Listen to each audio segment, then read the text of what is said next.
All of us have come here ordained in the Buddhist religion, the Buddhist dispensation. And since we first came into the robes as Anagarikas, taking novice Samanera ordination, we have been taught the 5 basic methods of meditation, the Pancha Kammatthana, as we remember, Kesa, Loma, Naka, Danta, Tacho, both in forward and reverse mode, Patiloma, Anuloma. These 5 most obvious parts of the body, we're given them as meditation objects to focus on, contemplate, to become skilled in reciting them, learning them, and then actually focusing our mind on them as a meditation object. This is the duty, the first duty of the Upajjhaya when he gives Samanera ordination. And actually, if he doesn't teach this, he commits an apati, an offence.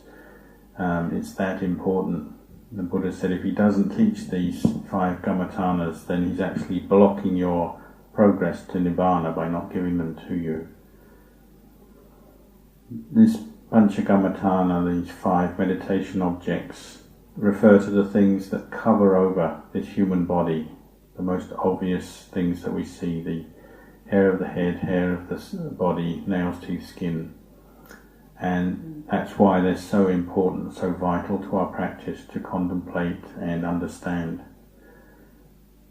Of course, we also have to learn about the inside body, and whether it's the external aspect of the body, the internal aspect of the body, they lead us to see that this body is actually unattractive, undesirable, unbeautiful, and really it's, in essence, it's revolting. It's very unpleasant. Lumpur Cha, as an Upajjhaya, would teach this in the most detailed way. He would take this opportunity to teach Kayagata Sati, mindfulness of body, on these ordination days. That was probably when he would teach it in its most detail and at length.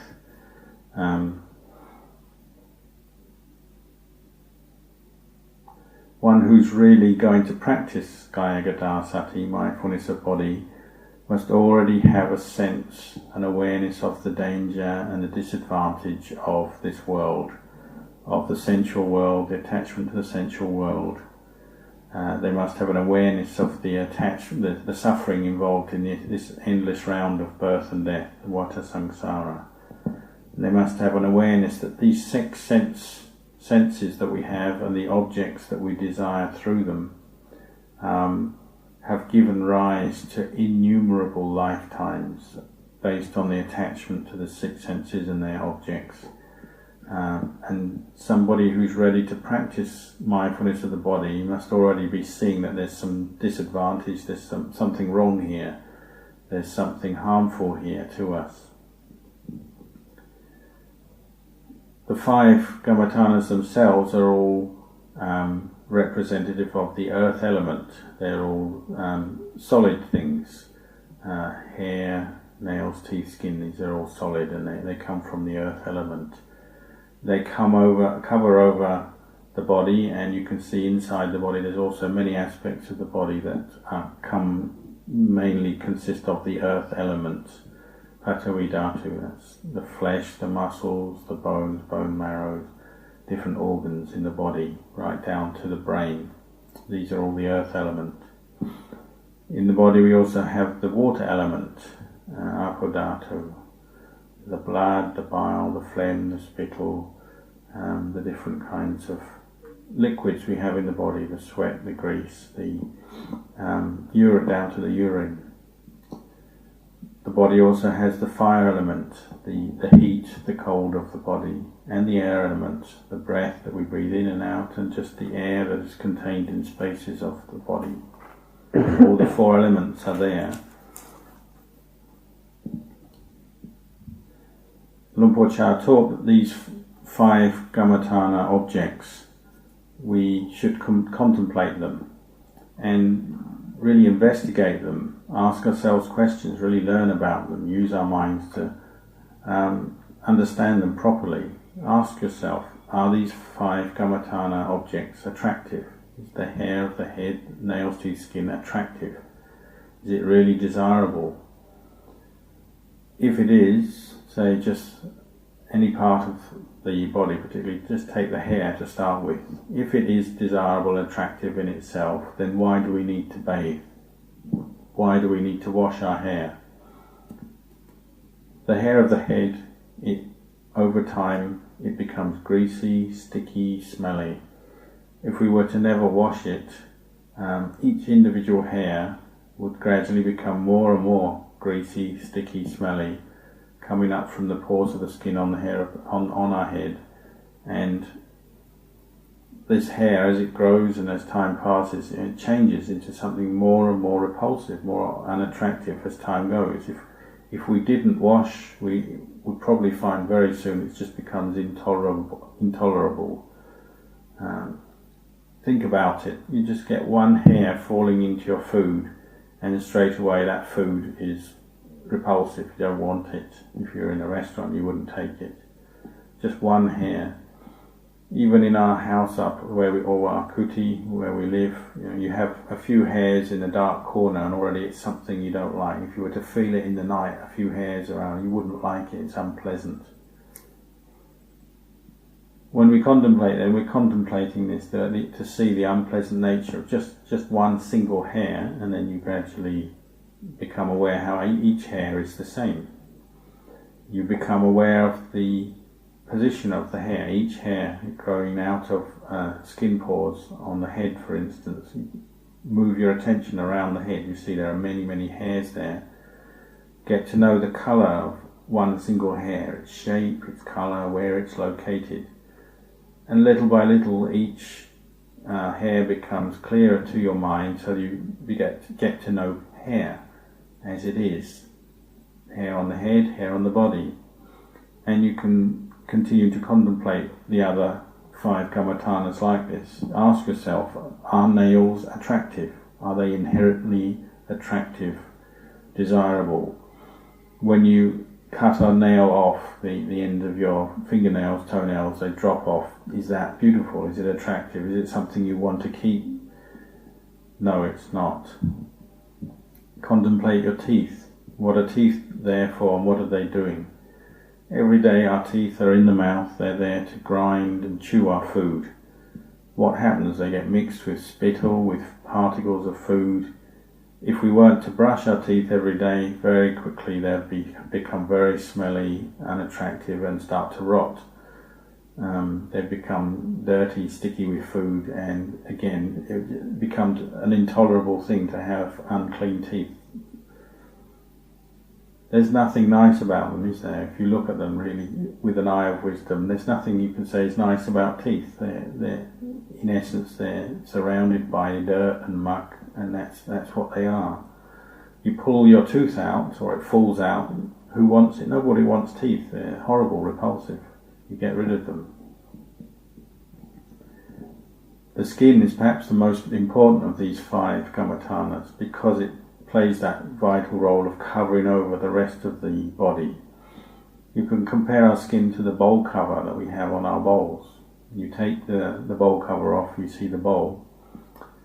You have to practice visually taking your skin off and see what it reveals inside. When you take your skin off, different parts of the body, what's there? Imagine taking the skin off your face, pulling it off in your mind's eye. Pulling it off the stomach, pulling it off the arms, pulling it off the legs. What do you see inside? You see the blood, the flesh, red flesh. It's very repulsive. In fact, it would be impossible to live like that if everyone was walking around with no skin. Even skin itself is unattractive. Skin itself becomes greasy, dirty, sweaty, smelly. Look what happens to our robes. Every day we're wearing our robes, they become sweaty, greasy from the skin, until a point comes where you just can't wear them anymore because they're too dirty. So like today, we wash our robes regularly. If we didn't bathe, we didn't wash, we didn't clean our clothes, then life would just become intolerable because of the repulsive nature of this body. And by washing and cleaning, that's what allows us to cope with the world, living in the world. We survive because we have this skin keeping inside all the other organs, the flesh, the blood. If we were to get rid of our skin, you just wouldn't be able to live, would you? You wouldn't be able to survive. Just the visual image of other people with no skin would be intolerable. Seeing people walking around with red flesh, smelling, the skin keeps in the smells of the body as well. If you ever see a corpse, you take the skin off, straight away there's strong, repugnant smells coming. So the skin plays that vital role feeding our delusion, because it covers over the paticula and the super side of the body. So we have to contemplate that to see that its role, what its role is doing, and see the paticula side of skin itself. Once ordained, then, we're taking these 5 gamatanas and really training with them, using them to contemplate, to gain peace of mind and wisdom. And really think about this. The thing that stops us staying in the robes as an ordained person is the sensual attachment, and particularly sexual desire for the form of the opposite sex, wanting that, wishing for that, is what we call gamachanta. Think about it. How much does sexual desire lead to confusion and suffering in the mind when it comes up? It's overwhelming, overpowering, and leads to all kinds of trouble, more than anything else, any other kind of desire or attachment. So these 5 gamatanas are vital to deal with that, to reduce your gamaraka, to remedy it, and to prevent it arising.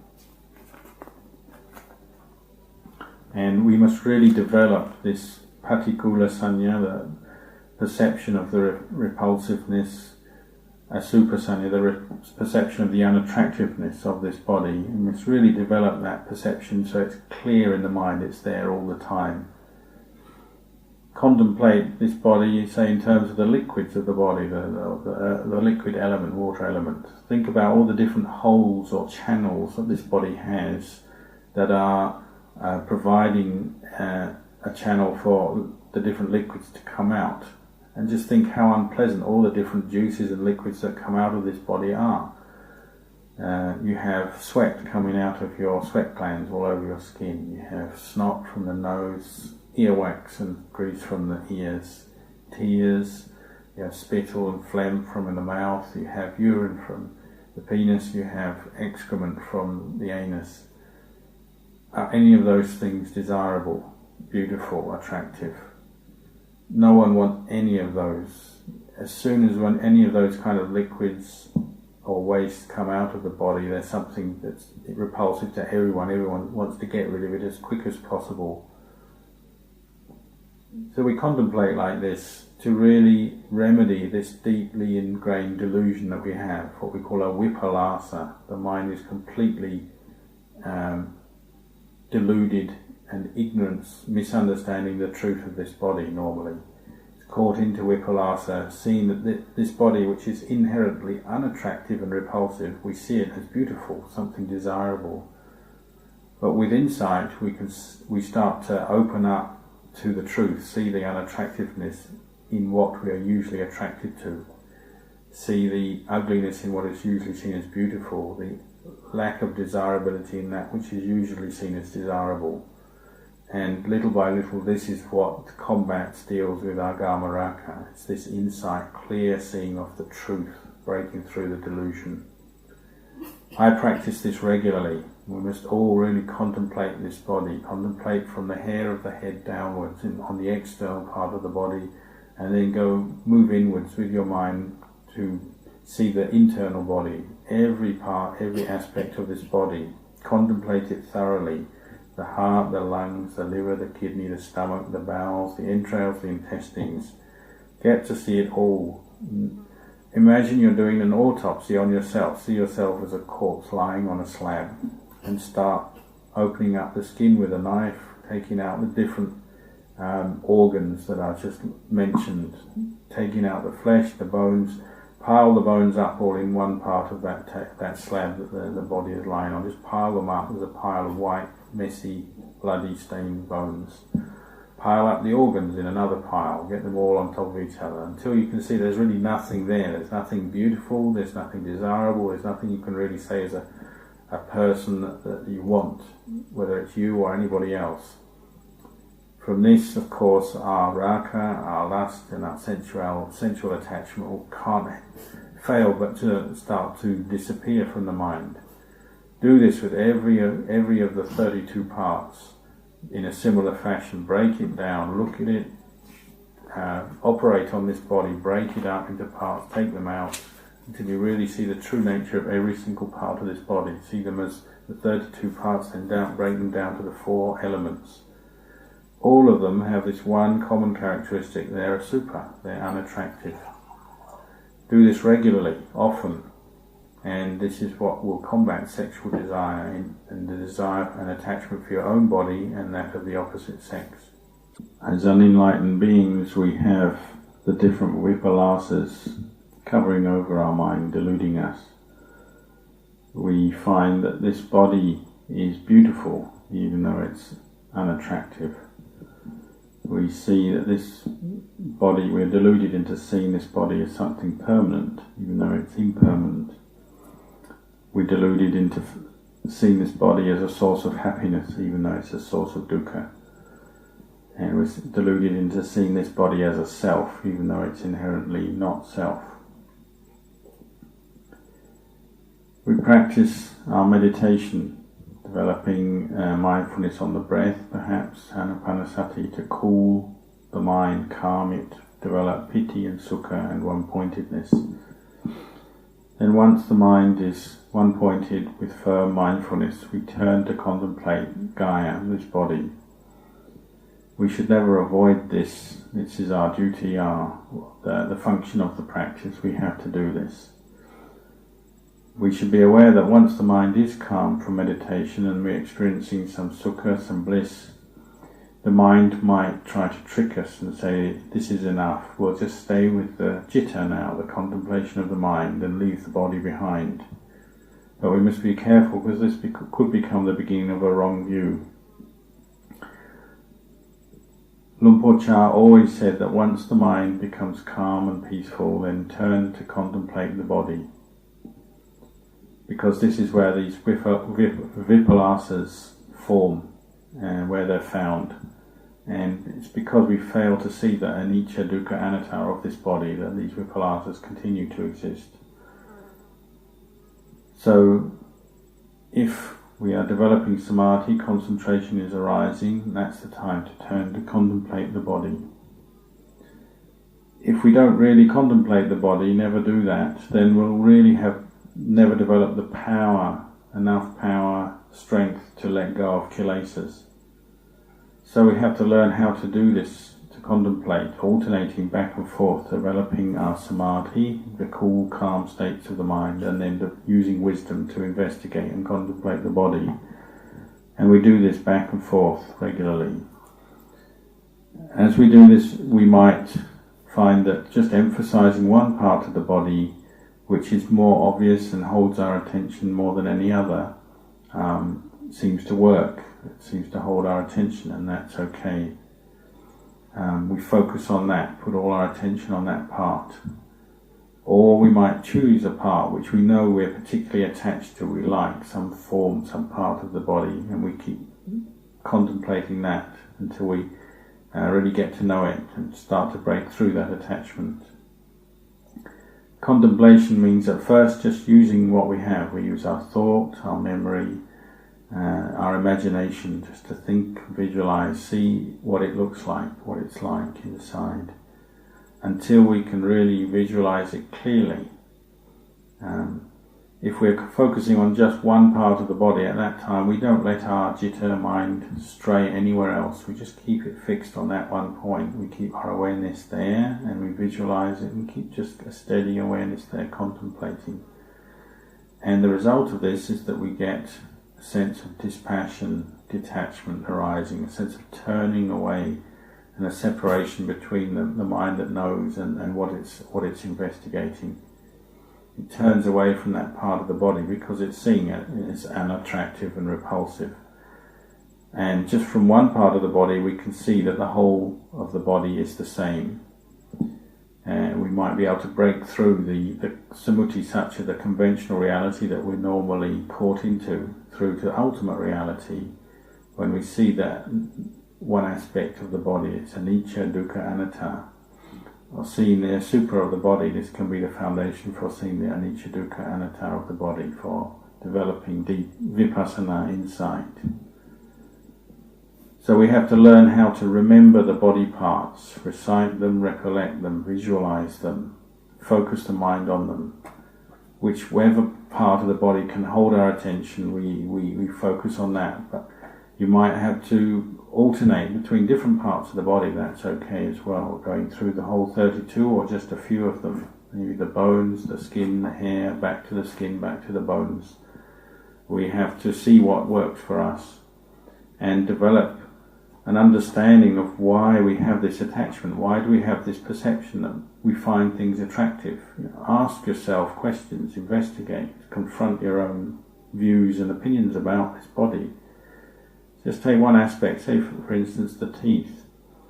Think about it, when we say someone's teeth are ugly, why is that? Say if their teeth are too long, we say, oh, they're not very nice, not very attractive, or they're too sharp, pointed, or if they're crooked, or if they're stained.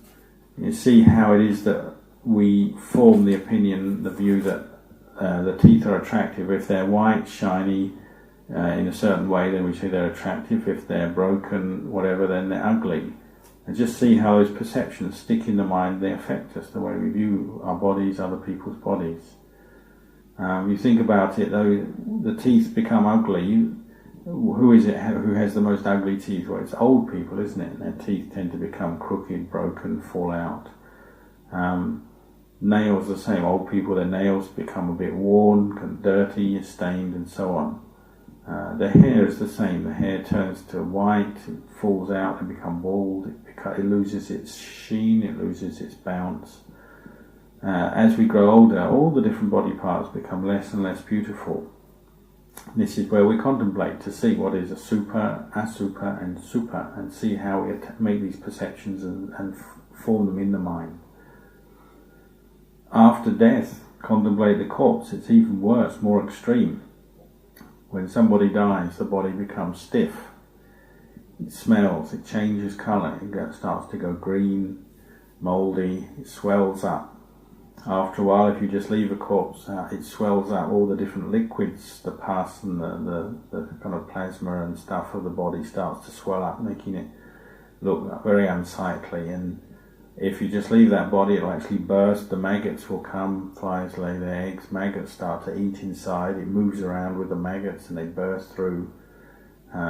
If not that, then maybe if you left it out in a cemetery or a forest, then animals would come and eat it. So they'd start pulling at ripping away at the limbs, pulling bits of the body out, and it would look very unsightly. You'd end up with just a whole bunch of bones broken up, spread around, covered with a bit of blood and skin. Contemplate this, what happens to the body, to the corpse at death. See how the different four elements start to split and break up. The solid parts of the body end up turning to powder and dust and ending up becoming earth. The air, obviously, the air element disappears into the air. The fire goes, it cools down and all the heat is gradually gone. The water element, it evaporates, the body dries out and then it's gone. So what's left?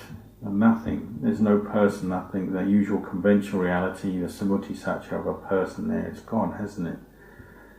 So contemplating a super like this takes you right through to the wisdom that sees the anatta of this body. It sees right through to the highest level of wisdom. When we contemplate a super like this and wisdom arises, what is the result? Well, the result is that citta actually becomes happy. It becomes happy because it's detached from what it used to be attached to. It's feeling free and liberated. When we don't see the asubha in things, the mind tends to be dark, doesn't it? It's attached, it's dark, it's unhappy because of that attachment. So really contemplate that, to see the value of Asubha. We see, it brings us to a sense of being at ease, detached and happy within ourselves, and the mind becomes bright, radiant for it. When we practice Asubha, our samadhi increases, our concentration improves, our sati improves, our insight improves, and the mind becomes more radiant, more detached, and importantly, the right view becomes established. It's this right view or wisdom that remedies these delusions, the vipallasa. We start to see that which is anicca, dukkha, anatta, where before we were seeing things as permanent and as happy, satisfying, and as a self. We must keep contemplating and investigating like this, but then we might return to the breath, to our meditation object, just to calm the mind and refresh it again. And this stops us getting too depressed or miserable in the contemplation, because it is hard work and it does have a very powerful effect on the mind. So we have to be skilled in balancing our efforts to keep up both samatha and vipassana here. Until the anicca, dukkha, anatta of this body becomes clearer, and we see the body as unattractive, we see it as the elements and empty of self, and then the mind won't have these emotional reactions. It will just be there with this clear seeing of truth. It won't get caught into aversion or feel stressed about contemplating the body. So in the beginning we use our sanya, our memory and the thinking mind, just to work contemplating. Later we might be able to have enough calm to visualize the body, and these visions might arise themselves, or we create them, build them up in the mind.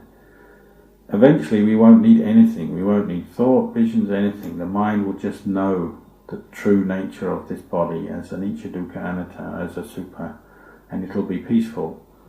When it's at that stage, you just tell it. You just say, this is unattractive, this is anicca, this is dukkha, this is anatta, and it believes it straight away because it's been trained to that point, and it's peaceful and clear in its knowing. It doesn't argue anymore. It just knows, this is the truth. And so you just say one word and it believes it. You don't have to do all this practicing, visualizing, contemplating. To get to that point, we really have to contemplate this body thoroughly in all its aspects. See this body as something that will degenerate, it's going to die, it will become a corpse. We have to keep doing this until the mind really sees and understands the truth. So you keep contemplating, say, as a corpse. See the corpse breaking up, swelling up, breaking up, then becoming dry, and eventually disappearing back into the earth. You keep doing this and the mind gradually becomes happy and detached, because it's seeing the true nature of things. And why do we feel peaceful? Because we're detached. We're detached from the things that draw the mind out and cause confusion and suffering. What is that? The bodies of females, opposite sex. If you can feel detached because you know they're just Asubha, they're unattractive, not worth desiring, then you feel free, don't you? You feel peaceful and free and detached and happy within yourself. So Luang Por Chah emphasised these panchakammatthana over and over again as the key to developing wisdom and peace of mind. And he said this is the key to staying in the robes, living a long life in the robes. Contemplating like this reduces your doubts and uncertainties about this body, the nature of this body, and brings you to see the dhamma. The dhamma becomes deeper and deeper, more established in your mind. And when you really do see the sappava dhamma, the true essence of reality, of nature, then at that time you might have very powerful, profound nimittas and visions arise to see the body as elements in different ways. This is the result of this thorough contemplation, penetrating the true nature of reality in this body.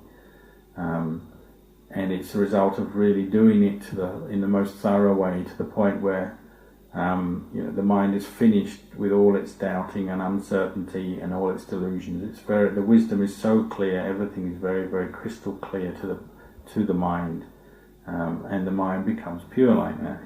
It has a purifying effect because we're removing delusion. But to begin with, we just have to keep going back to anicca, dukkha, anatta over and over again. Apply it to the 32 parts. Do the 10 cemetery contemplations, keep bringing up those visions and thinking about this, contemplating this in whatever way we can, think it, imagine it, visualize it. Take those 10 corpse meditations, really become familiar with the different stages of decomposition of a corpse. See how this body is really just a bag of skin. You have a corpse lying there, it's just a bag of skin full of unattractive things. It's inside the corpse, inside that bag of skin, it swells, and then eventually it bursts, the corpse bursts, the liquids, the things come out, the maggots come out, the organs burst out. Just keep contemplating that until you become skilled in seeing this body is just a bag of skin full of organs and very unattractive, repulsive things. So that perception, that understanding is very, very well established in the mind. And that will apply to all aspects of the body. Nothing can escape that wisdom. Keep doing this until samadhi is established, because the mind will become firmer and more one-pointed as you contemplate this. But you must contemplate this and practice this in a balanced way. You don't. If you find you're becoming averse or stressed because of it, then always learn how to be skilled in returning to the breath, to the practice of metta, whatever object you can use to calm the mind down again. And then when you're refreshed, ready to go back to contemplate, then you carry on investigating the body.